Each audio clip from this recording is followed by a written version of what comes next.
파리 렛츠고 파리 컴온 파리 말씀 파리. 레몬님 안녕하세요.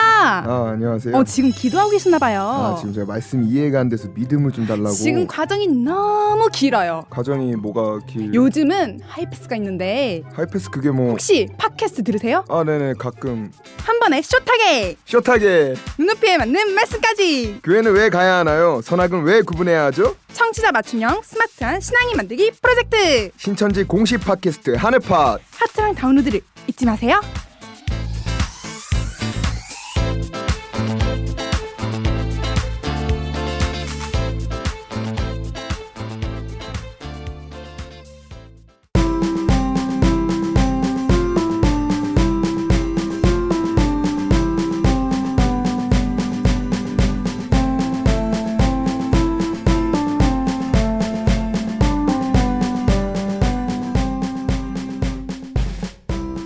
전 세계에 계신 하늘밭 가족들 반갑습니다. 한 주도 잘 보내셨죠? 저는 그림 설명해주는 교회 누나 나궁금입니다. 네, 반갑습니다. 저는 장 셰프입니다. 네, 우리 장님 반가워요. 반갑습니다. 네, 너무 예쁘게 하고 오신 거 아니에요? 제가 100만 년 만에 꾸며봤어요. 동창 결혼식 있어서 동창들이 많이 오는 날이어서 결혼식이 자주 있어야겠어요. 이렇게 예쁜 모습을 보려면. 매우 힘들 것 같습니다. 오늘 깜짝 놀랐어요. 장셰프님이 아닌 줄. 감사해요. 네. 장셰프님, 우리 네. 지금까지 성경에 있는 명화들은 대부분 외국인들이었어요. 서양화. 그쵸. 네, 근데 만약에 예수님이 동양에서 태어나시고 또 여기에서 공생을 하셨다면 어떤 느낌의 그림일까요? 동양권은 약간 달마도 같은 느낌이랄까요? 예수님을 닮아도 그 하얀 네. 화선지에 멍만 가지고 이렇게 그림을 그렸을 것 선으로 같아요. 그렸는데도 그 감정이 다 우러나오는. 그렇죠. 네, 그런 것도 좋겠다.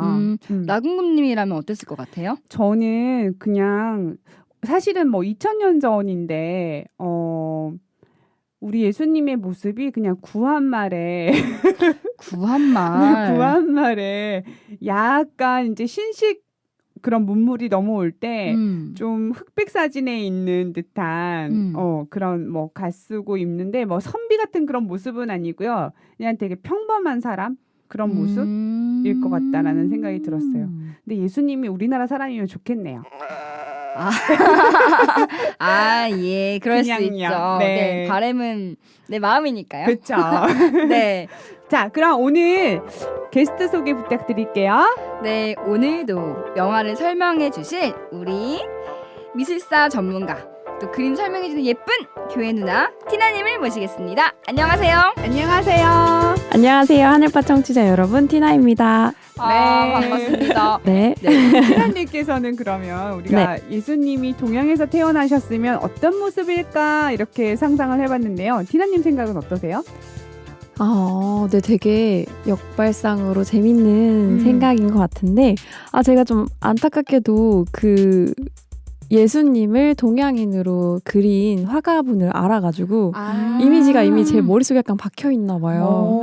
이런 게 별로 안 좋은 것 같은데. 선입견이죠. 네, 그렇죠. 그렇죠. 지우세요. 저의 상상력을 어떤 분이세요? 그 김기창이라는 화가분이세요. 근데 지금 현재는 돌아가셨는데 네.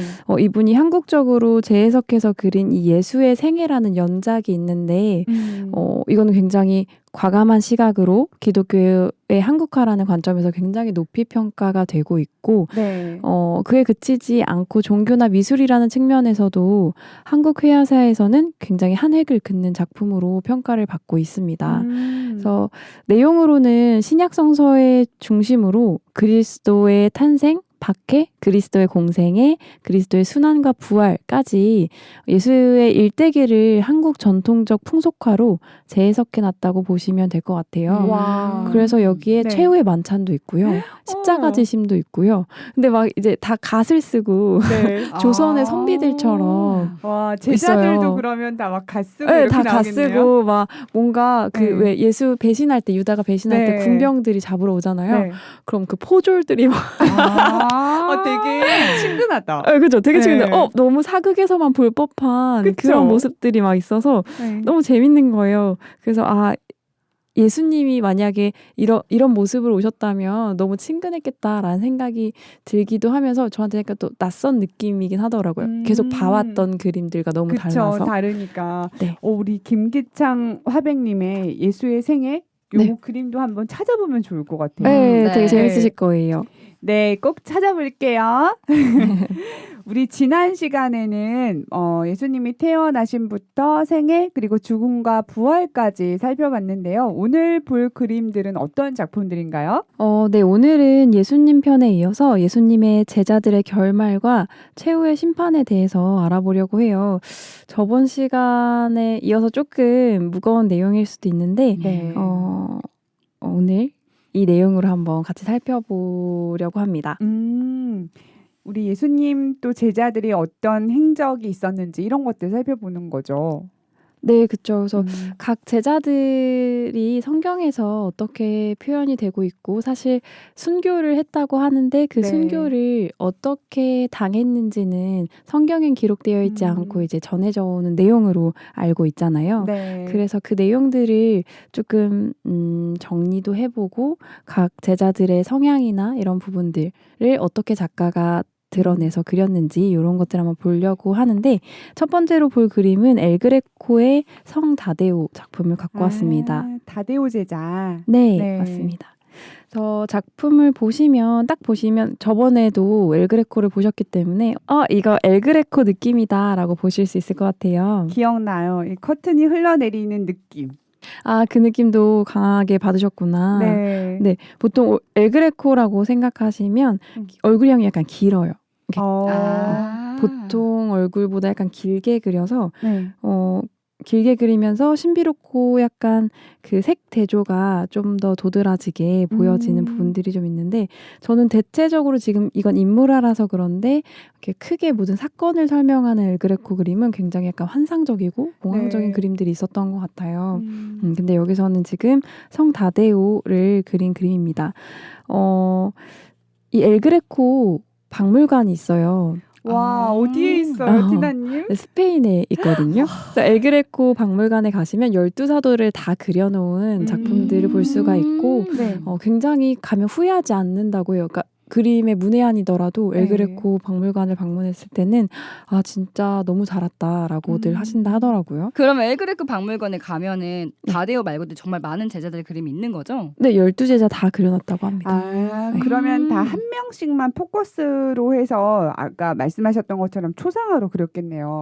예, 맞아요. 지금 보시는 작품처럼 네. 보통 제자들을 그렸을 때 순교 장면도 많이 그리지만 뭐 베드로는 되게 회개하고 회심하는 듯한의 얼굴들을 그리는 때도 있고 엘그레코 같은 경우는 이제 각자 그 죽임 당한 도구를 들고 또 그림을 그린다고 하는데 약간 그 느낌 같아요. 타로 카드 보면은 그 뭐 죽음의 사도는 낫을 들고 있고 그쵸. 그 의미하는 그 상징하는 걸 들고 있잖아요. 근데 여기 다데오의 그림에도 뭔가 그런 걸 들고 있어요. 지금 보니까 모양이 약간 두 손으로 쥐고 있는데 뭐죠 이거? 약간 저는 창이라고 생각이 네. 들더라고요. 이제 다데오가 창에 찔려 혹은 도끼에 참수형을 당했다 뭐 여러 가지 설들이 있는데 네. 아마 엘그레코는 여기서 창을 그리지 않았을까 싶어요. 도끼 모양처럼 보이는 창을 그린 것 같아요. 그러네요. 그렇죠. 네. 길어요, 네. 약간. 근데 다데오의 표정은 들고 있기는 한데 막 이렇게 두려워하거나 이런 표정은 아닌 것 같아요. 네, 그냥 담대하고 담담한 그런 표정인 것 같은데 네. 다데오는 사실 이 성경에 많이 등장하지는 않지만 누가복음 6장 16절이나 사도행전 1장 13절에는 야고보의 아들 유다라고 표현이 되어 있죠. 마태나 마가는 이 다데오를 다데오라고 불렀는데 누가나 사도행전 보면 이 다데오를 야고보의 유다라고도 표현을 해놨다라고 해요. 그러니까 마태도 또 동일하게 마태복음에서 마태는 본인을 마태라고 설명했는데 다른 그 복음서에 보면은 레위라고 설명을 해놨대요. 이해되시죠? 그래서 왜냐면- 맞아요. 우리가 핸드폰 저장할 때도 좀 이름을 다르게 저장하잖아요. 그쵸, 장셰님? 아, 그쵸. 저는 나국님이 먹보 막 이렇게 돼 있죠. 아, 그런 느낌이겠다. 그쵸. 그렇게 네. 아마도 조금 부르지 않았을까 싶긴 한데요. 네, 요 음. 이름에 관련해서는 약간 좀 이야기가 있는데 성경에 딱 나와 있는 게 아니라서 제가 방송에서 말하기 좀 그럴 것 같아요. 그쵸. 그냥 이게 네. 성경에서 이렇게도 얘기하고 저렇게도 음. 얘기했다. 근데 동일 인물이다 정도로만 말씀드리면 좋을 것 같습니다. 네. 그래서 다데오는 어떤 활동을 했을까요? 다데오는 베드로와 같은 열혈당원 출신이라고 해요. 그래서 소아시아 지역에서 복음을 선포하였고 전해지는 바로는 페르시아에서 순교하셨다고 합니다. 네, 한 그 장면이 나오는데 요한복음 14장에 예수님이 이제 나는 처소를 예비하러 갈 테니 처소가 예비되면 다시 오겠다라고 이제 말씀을 하실 때 여기서 가롯이 아닌 유다라고 해요. 가롯이 아닌 유다가 주여 어찌하여 자기를 우리에게 나타나시고 세상에서는 아니하려고 하십니까? 라고는 질문을 한대요. 근데 제가 이제 이 제자들을 분석을 하는 것들을 좀 읽어봤더니 그냥 저희는 한 흐름 속에서 제자가 이런 거 질문했네? 이 제자가 이걸 질문했는데 그 상황에서 어떻게 감히 예수님한테 저런 질문을 할 수 있지라는 것들을 역으로 생각하면서 쟤는 굉장히 세밀하고 관찰력이 뛰어나구나. 아니면 굉장히 의심이 많구나. 아니면 네. 굉장히 도전적이고 누구보다 빨리 대답하고 빨리 얘기하고 이게 베드로죠. 네. 빨리 뭔가를 해서 혼은 더 많이 나도 뭔가 좀 이렇게 적극적이고 다혈질이고 그런 제자였다. 그래서 수제자였구나. 뭐 이런 것들을 분석을 좀 하더라고요. 다데오는 좀 질문이 많지 않았던 것 같은데, 그렇죠? 네, 근데 되게, 이런 질문을 보고 예수님께서는 제자들한테는 다 모든 거를 증거하시고 확신을 주시고 사실적인 것들을 다 알려주시는데 왜 세상한테는 주님을 그리스도라고 얘기하지 않고 왜 세상한테는 다 알려주지를 못합니까? 라는 이 질문은 약간 되게 대단한 질문이 아닐까? 너무 오랫동안 생각했던 질문일 수 있을 것 같아요. 그러니까 사실 제자들이 예수님 돌아가시고 나서의 깨달음을 더 많이 얻잖아요. 네, 그쵸. 그러니까 다데오는 좀 더 영감이 조금 더 좋았던 음. 그런 제자로 볼 수도 있겠네요. 네, 이런 건 한번 각자 한번 묵상해서 생각해 보시면서 그쵸. 좀 제자들에 대한 생각들, 그 제자들의 신앙들을 생각해 보시는 시간이면 더 좋을 것 같아요. 동일시 해보는 거죠. 제가 2000년 전 다데오로 돌아가서. 네, 그래서 저는 그냥 하나의 제가 궁금한 것들 질문했네, 막 이런 생각을 했거든요. 예수님 가시는 길 모르는데 저희가 어떻게 압니까? 뭐 이런 질문한 도마나 사람들한테 설명해 줬나요? 그거 어떻게 알아? 라고 하면 그걸 벌써 제자가 물어봤지 말하면서 막 이렇게 찾아내요. 그러니까 제자가 물어봤는데 예수님 뭐라고 대답했게 막 이렇게 해서 이제 알려주는 네. 그래서 그냥 그런 용도로 생각했는데 제자들이 다 성향이 있기 때문에 네. 그런 부분들이 있을 수 있겠구나 생각이 들었습니다. 네, 우리 성경의 학습 노하우까지 티나님이 잠깐 팁을 주셨습니다.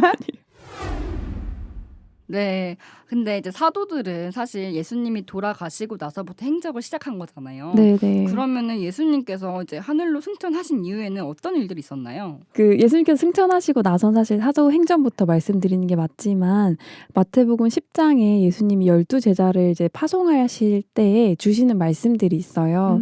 그래서 거기서 뭐라고 하셨냐면 너희가 이제 말씀을 전하러 갈 때 전대에 금이나 은이나 동을 가지지 말래요. 그래서 뭐 그럴 수 있지. 돈 가지고 가지 마니까. 네. 위험하니까. 네, 여행을 위하여 주머니나 두 벌의 옷이나 신이나 지팡이도 가져가지 말래요. 한 벌 단벌 신사에 뭐 아무것도 가져가지 말고 말씀을 전하다 보면 그 사람들이 베풀 수밖에 없는 거고 너희도 값없이 받았으니 값없이 주는 게 맞다라고도 또 가르쳐 주시거든요. 네. 그러면서 하시는 말씀이 뭐냐면 핍박을 받을 예고를 해주시면서 그럼에도 불구하고 구원이라는 것을 되게 강조하시는데 내가 이렇게 너희를 보내는 것이 양을 이리 가운데 보내는 것과 같다고 해요. 다 알고 계셨고 네. 사도 제자들도 사실 어느 정도 각오를 하고 가야 되는데 이런 말씀 하시더라고요. 뱀같이 지혜롭고 비둘기같이 순결하라. 엄청 유명한 말씀인데.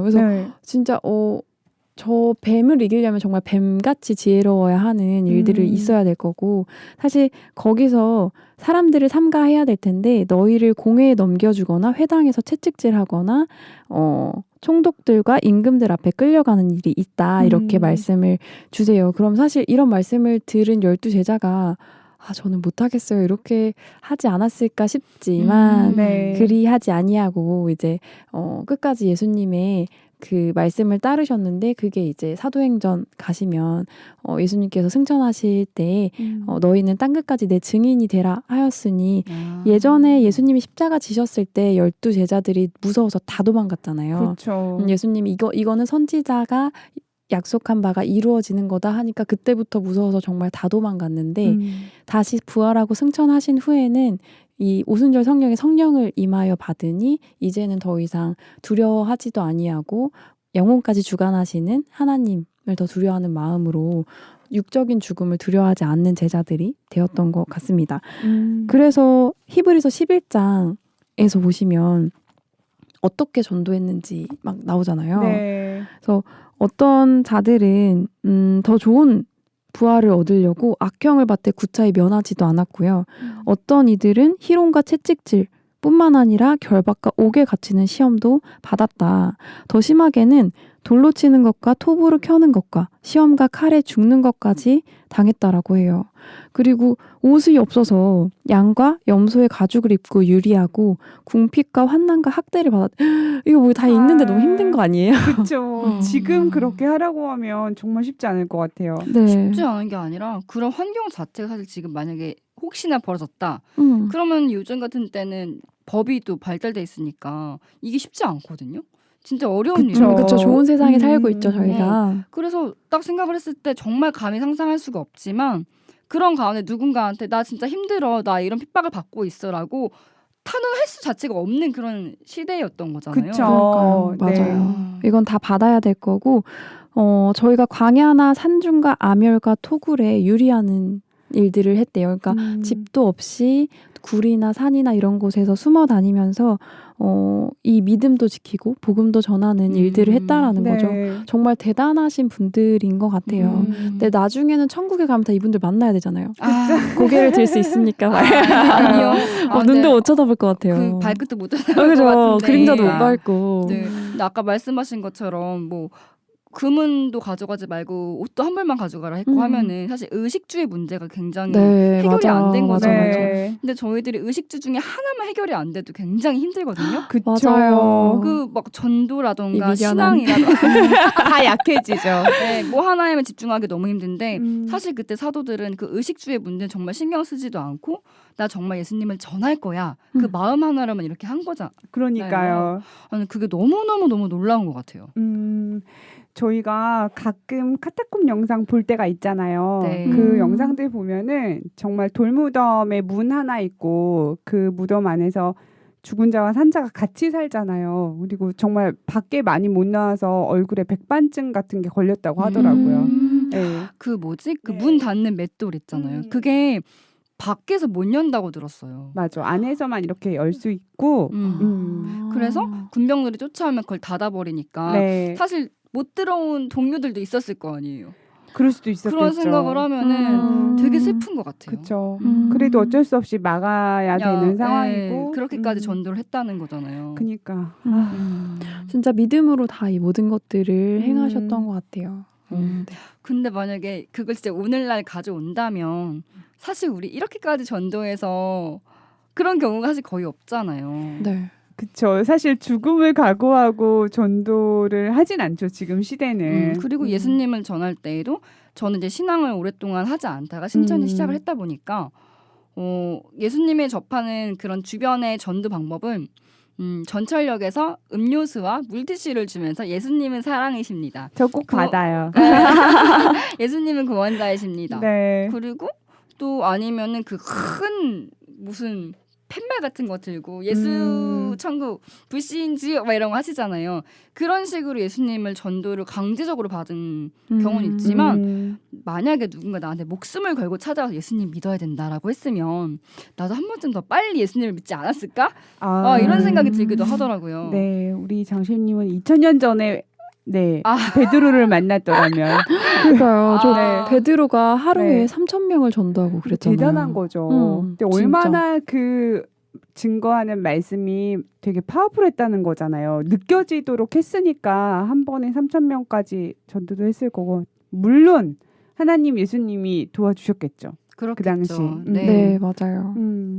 예수님에 관련해서 말씀을 전했더니 많은 사람들이 마음에 찔림이 되어서 회개를 하여 그날에 3,000명을 전도가 되었다라는 말씀이 있더라고요. 그래서 네.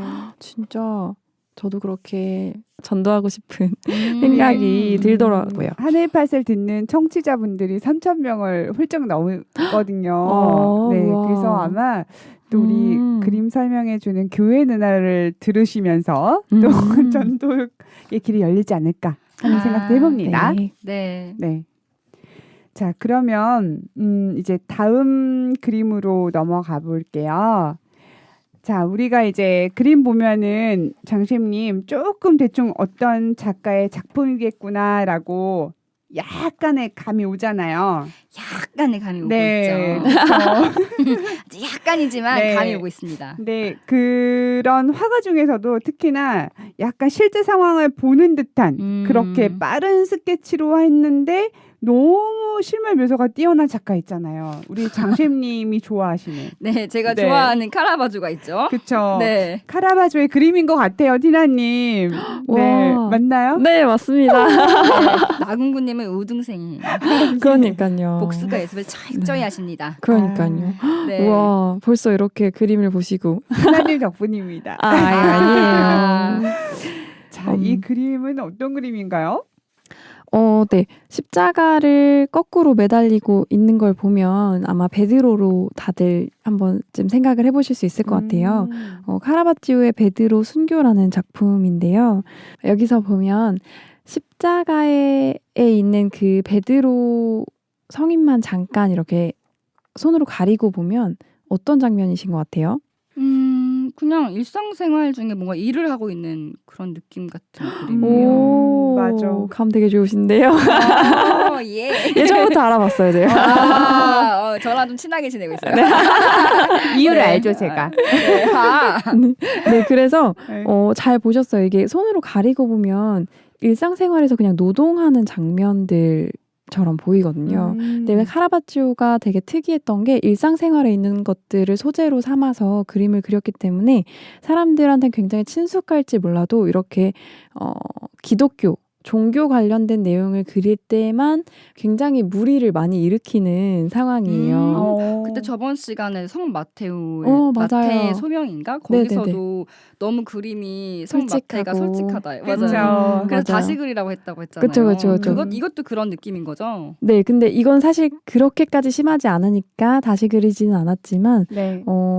이 성 베드로의 지금 순교를 당하는 장면에서 너무 일하는 장면인 것 같잖아요.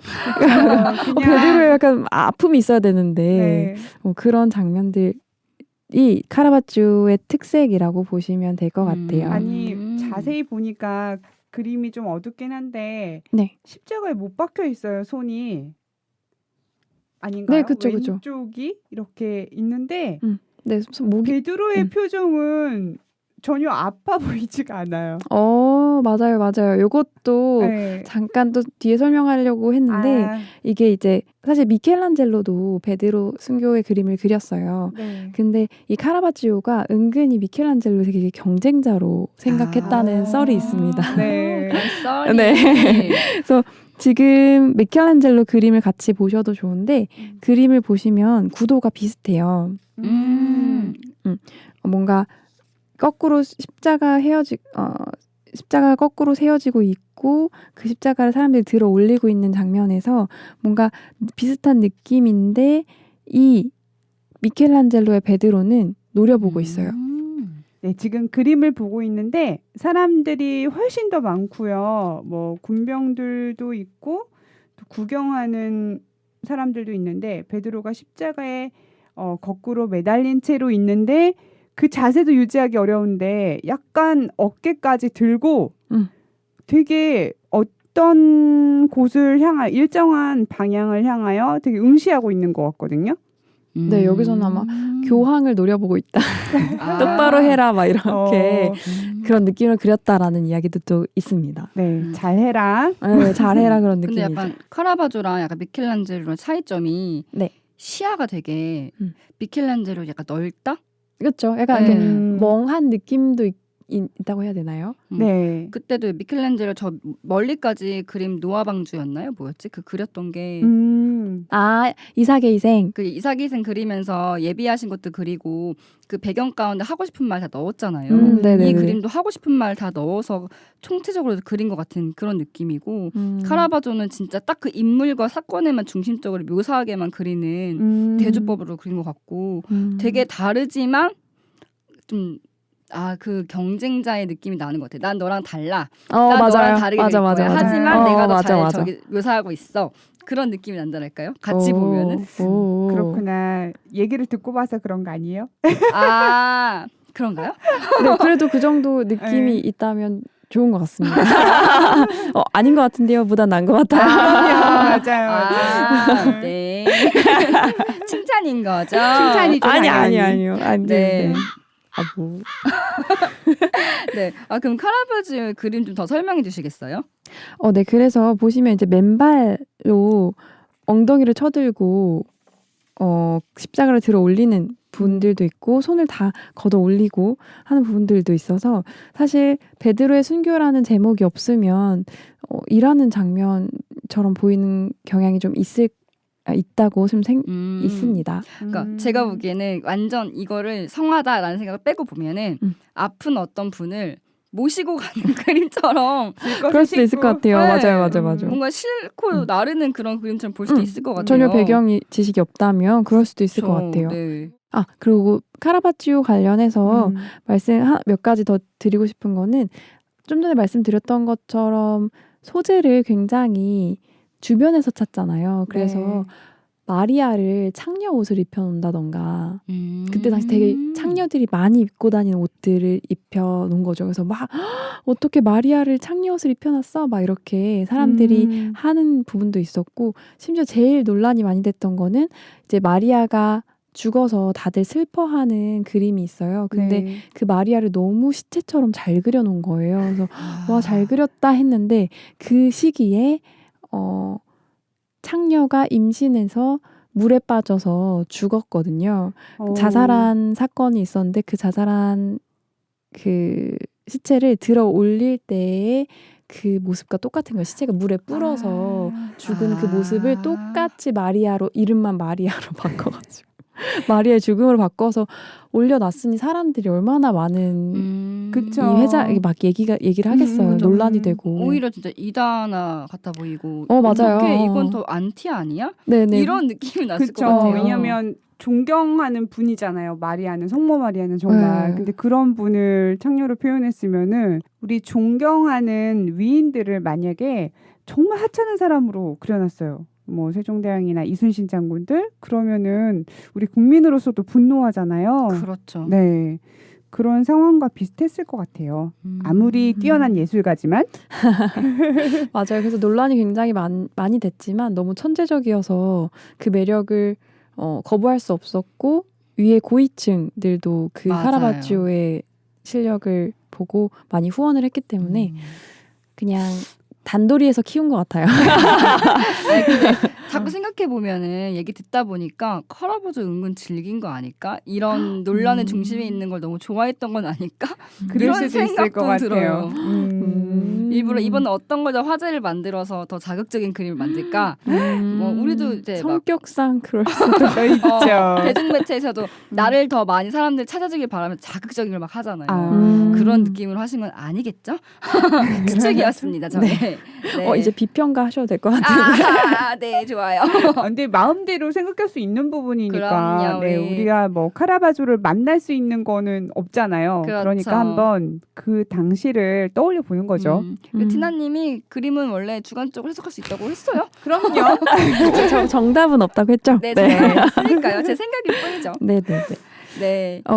그래서 베드로 제자에 대해서 좀 더 살펴보면 베드로는 이제 로마에서 말씀을 전하다가 그리스도인의 박해가 심할 때쯤 잡혀 죽게 되었다고 해요. 근데 왜 거꾸로 십자가에 못 박혀 돌아가셨는 뭐냐면 예수님과 똑같이 똑바로 십자가에 못 박혀 돌아갈 수는 없다. 왜냐하면 자기가 너무 부족한 게 많기 때문에 절대 네. 그렇게는 할 수 없다 해서 사람들에게 거꾸로 못 박혀서 돌아가셨다라고 합니다.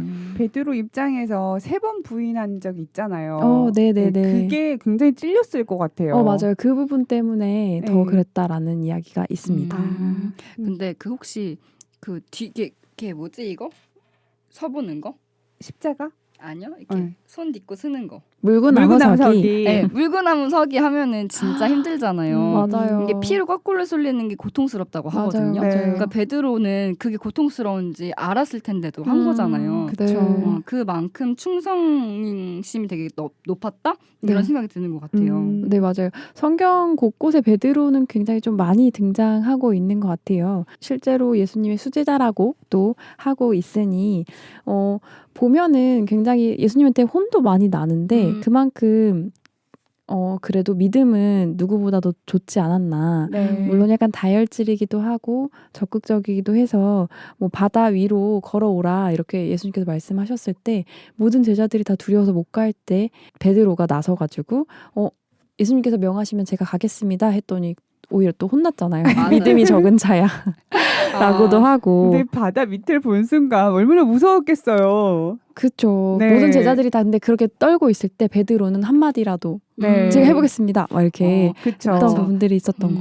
근데 선생님 입장에서는 못해도 저 해볼게요. 맞아. 그게 이렇게 예쁘죠, 그러면. 예쁘잖아요. 네. 그리고 이제 성경에도 나의 사랑하는 자에게 징계함을 더한다 하셨고 저희 은사님도 그런 얘기를 하시더라고요. 혼날만 해야 혼나지. 그러니까 그릇이 되니까 너는 혼내도 될 만하니까 혼내는 맞아. 거지. 맞아요. 혼내서 떠나갈 애 같았으면 혼내지도 않는다는 그쵸. 거예요. 맞아. 베드로는 혼내도 정신 차리고 더 열심히 네. 할 걸 아셨기 때문에 예수님도 그러지 않으셨을까. 금방금방 반성하잖아요. 대신. 맞아. 네. 맞아. 반성하고 또 고치고.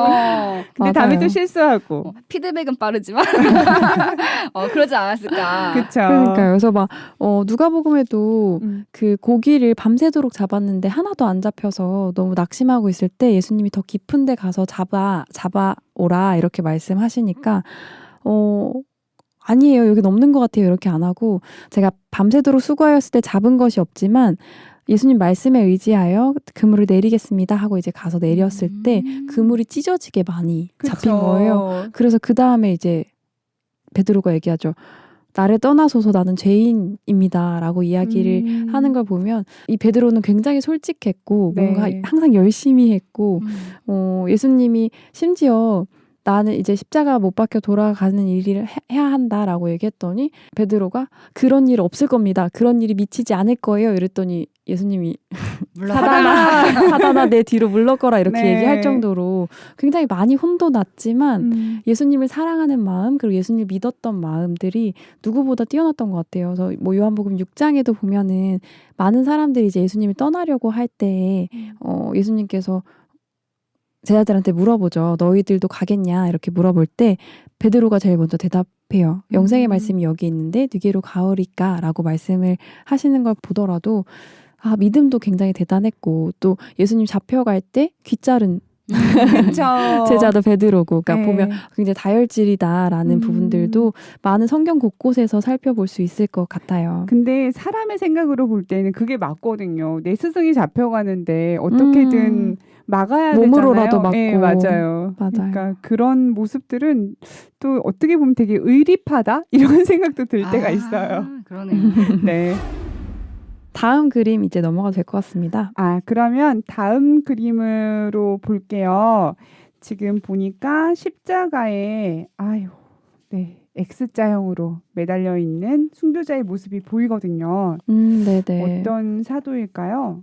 네, 이 그림은 루벤스의 안드레의 순교입니다. 그림 보시면 이제 루벤스의 그림은 약간 또 느낌이 달라요. 약간 저는 색감도 밝은 것 같고 그 필력이 약간 날리는 듯한 끝이 정리되지 않는 듯한 그 느낌들이 루벤스의 그림이라고 보실 수 있을 것 같은데 네. 주인공을 가운데 두지 않고 한 3분의 2 정도 좌측으로 몰아놓고 굉장히 크게 X자를 큰 프레임에 다 넣어서 이제 안드레의 순교를 그린 작품입니다. 한 장면으로 보는 게 아니라 포커스에서 이 십자가형 자체를 크게 보여지니까 좀 더 그 순교에 대한 아픔, 슬픔 그쵸. 이런 게 좀 더 많이 느껴지는 듯한 느낌이고요.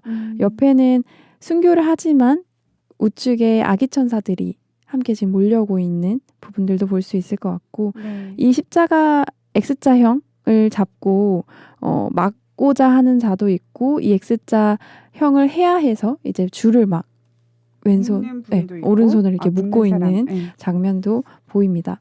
희비가 교차하는 장면인 것 같고요. 사실 이 안드레라는 제자는 못으로 박혀야 되는데 더 고통스럽게 죽이려고 줄로 손과 발을 묶었다라고 해요.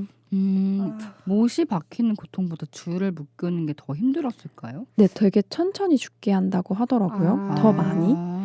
이게 혈액 순환이 안 될 것 같긴 해요.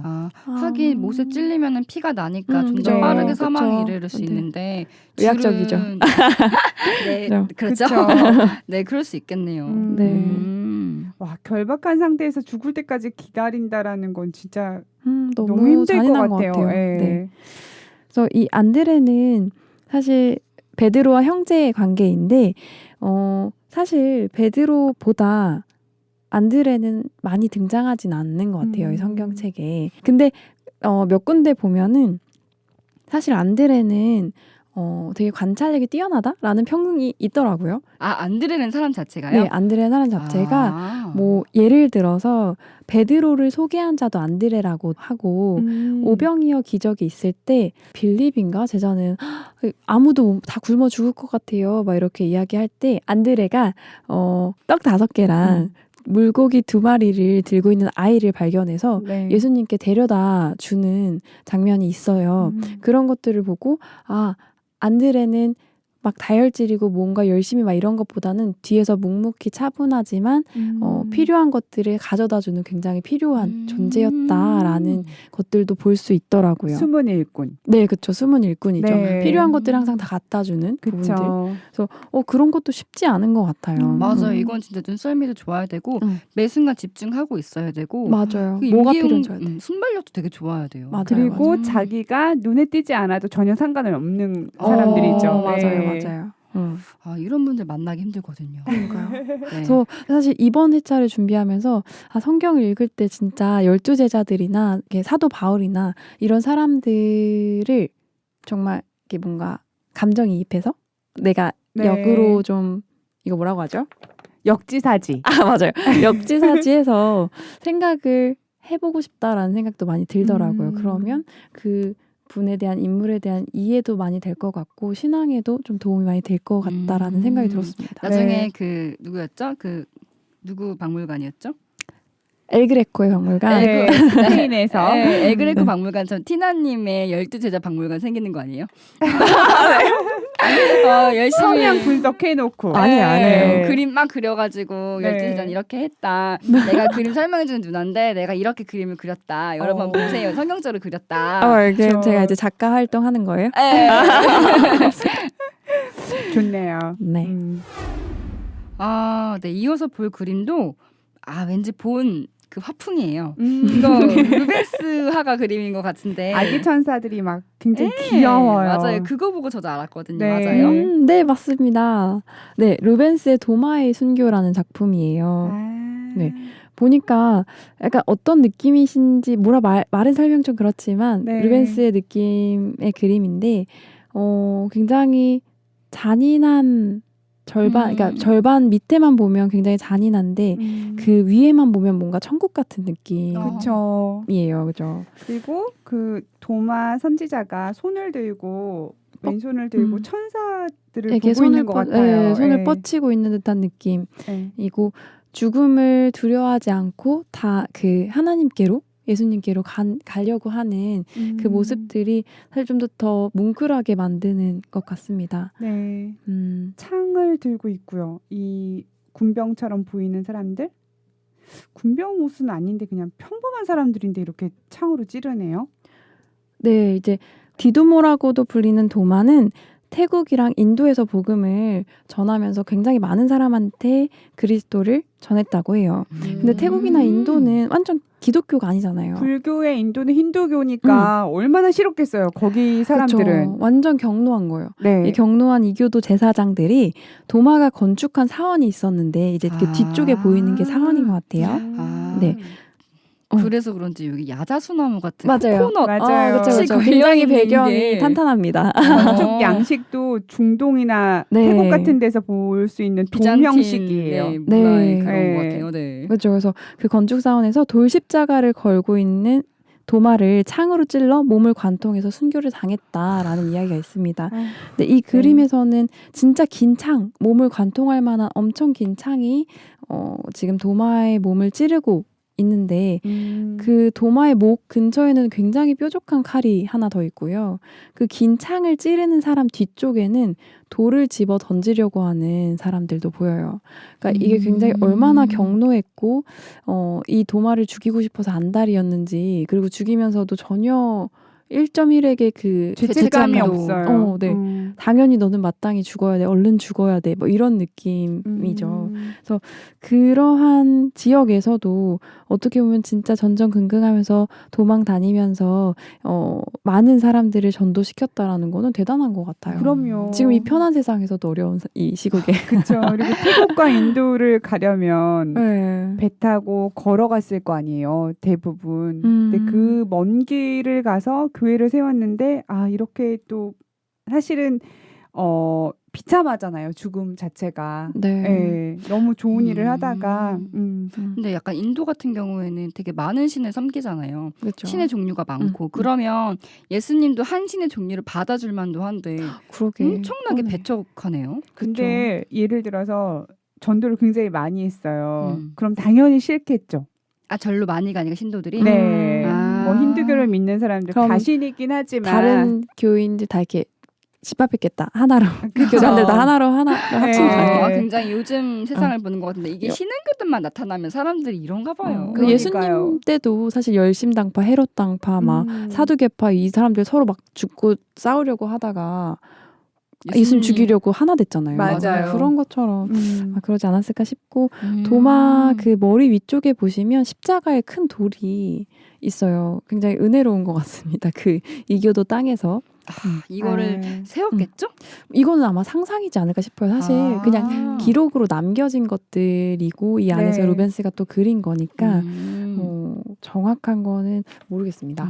근데 이제 그림 보면 느낀 거는 아까 티나님께서 히브리서 11장 얘기하시면서 더 나은 부활을 위해서 이렇게 구차히 악행도, 구차히 구차히 면하지 면하지 않았다 않았다. 했잖아요. 그게 천사들을 향해 도마가 손을 막 이렇게 내뻗고 있는데 이 장면을 보면서 그 히브리 11장 생각이 나는 거예요. 그리고 도마라는 사람 그 성품이나 성격이 성경에서는 의심이 많았다. 맞아요. 그런 얘기 나오잖아요. 네. 근데 여기서 진짜 확신에 차가지고 죽음을 구차히 면치 아니하고 더 나은 부활을 바라면서 이렇게 하늘을 바라보고 있는 그런 느낌의 그림이랄까요? 맞아요. 도마가 의심을 하긴 했지만 합리적 의심이었어요. 네. 그리고 우리가 이게 그림 보면은 천사들이 이렇게 아까 관 같은 거 풀로 만든 관 같은 거 들고 있잖아요. 도마의 그림에서. 네네네. 네. 이거 보면은 이제 앞으로 천국에서 뭔가 복이 있다 이런 이미지로도 보여지긴 해요. 그 네. 뭐죠? 마라톤 하면은 월계관 씌워주잖아요. 그쵸. 그런 네, 승리 뭐 약간 너 잘했어. 네, 월계관 이렇게 씌워주듯이. 그쵸. 그런 것처럼 천사들이 다 기다리고 있는 장면이죠. 네, 그래서 천사들의 모습이 그러니까 표정이 안 슬프잖아요. 그래서 사실 죽는 게 끝이 아니구나라는 생각도 좀 들고 네. 죽어서 이제 하나님, 그러니까 예수님과 또 함께 할 수 있는 거니까. 그 12사도들 같은 경우는 예수님의 죽음과 부활을 다 경험했기 때문에 더 확신에 찼을 수도 있을 것 같아요. 내가 지금 순교하지만 꼭 예수님처럼 부활할 수 있을 것이다. 맞아요. 라는 확신도 있었을 것 같아요. 십자가 지실 때와 네. 부활해서 승천하실 때, 그리고 그 다음에 성령 받을 때 제자들의 이 모습은 다 다른 것 같아요. 그렇죠. 믿음이 확확 쑥쑥 성장하는. 예수님과 함께 있을 때는 계속 뭐 막 질문하고 아닌 것 같아 막 얘기하고 십자가 지을 때 다 도망갔는데 네. 그 다음에 부활하고 승천하고 영 받으니까 그 다음에 이제 게임 끝 것 같아요. 믿음이 절대 흔들리지 않고 이전에 모든 시대마다 하나님의 말씀을 어긴 자들과 달리 완전 이제 유전자가 바뀐 그쵸, 네, 맞아요. 육에서 영으로 유전자가 바뀌어서 네. 죽을 때까지 순종하는 자들로 변화했죠. 우리는 언제면 이런 신앙인의 모습이 될까요? 적어도 그런 네. 마음으로는 해야 될 것 같은데 그렇죠. 너무 부족한 것 같습니다. 맞습니다. 네. 그러니까 이런 성화들을 보면서 네. 내 신앙의 자기 보기를 할 수 있는 것 자체가 너무 좋은 것 같고 이 시간이 다른 듣는 청취자분들에게도 아, 이 그림 멋있다 이렇게 그렸구나로 끝나는 게 아니라 아, 나도 이 당시에 이렇게 갔으면 이렇게 하실 수도 있겠구나, 이런 신앙 하나님 있으면 이렇게 보시겠구나 하고 성경으로 들어가서 자기 보기를 할 수 있는 그런 시간을 가지면 좋겠다, 이런 생각이 드는 것 같고 네. 그 이제 다음 그림으로 넘어가면은 네. 이 그림은 제가 알아맞힐 수 있을 것 같거든요. 안녕하세요, 하늘. 네. 저도 정확히 모르겠어요. 벽면에 잘 모르겠습니다. 솔직해요. 네, 좋아요.